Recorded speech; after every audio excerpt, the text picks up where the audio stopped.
ఎక్కడ శివాలయం ఉన్నా సరే శివాలయంలో ఉత్తర దిక్కున చండీశ్వరుడు ఉంటాడు. నిర్మాల్యం అంతా కూడా ఉత్తర దిక్కుకు విసర్జించాలి, ఎందుకంటే చండీశ్వరుడి వైపుకు వెళ్ళిపోవాలి. అందుకే మీరు ఎప్పుడైనా శివాలయానికి వెడితే పానవట్టం ఎటువైపుకుందో అదే ఉత్తర దిక్కు అని గుర్తు. మహానుభావుడు ధూర్జటి శ్రీకాళహస్తి మాహాత్మ్యం చేస్తూ ఒక మాట అంటాడు.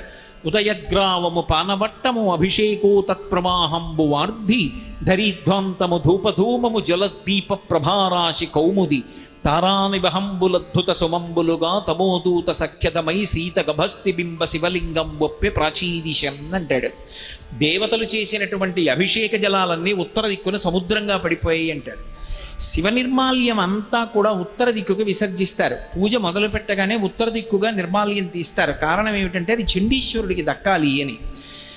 ఎవరైనా లోకంలో ఆ హక్కుని వేరొకరికి ఇచ్చేటటువంటి అధికారం లేదు.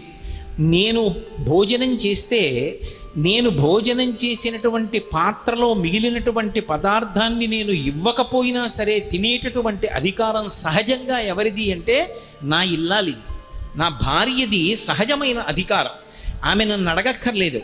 నేను విడిచిపెట్టిన ఉచ్ఛిష్టాన్ని తాను తినచ్చు.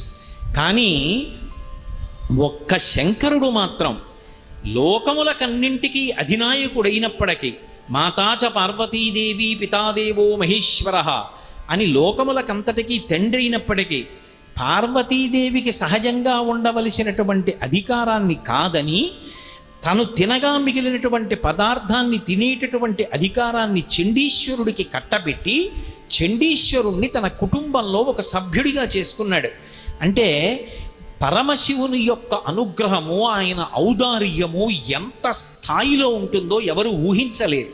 అందుకే శివుడికి ఒక నామం ఉంది, పటవే నమః అని. అంటే దానికి అర్థం ఏమిటంటే ఆయన ఏమి ఇవ్వగలడు అంటే ఆయన ఇది ఇవ్వగలడు అని చెప్పడం ఎవ్వరూ కూడా చెప్పలేనటువంటి స్థితి. ఆయన ఏదైనా ఇవ్వగలడు. ఒకానొకప్పుడు ఉపమన్యువుకి పాలసముద్రాన్ని సృష్టించి ఇచ్చాడు. మన్మధుణ్ణి 3వ కంటి మంటతో సంహారం చేశాడు.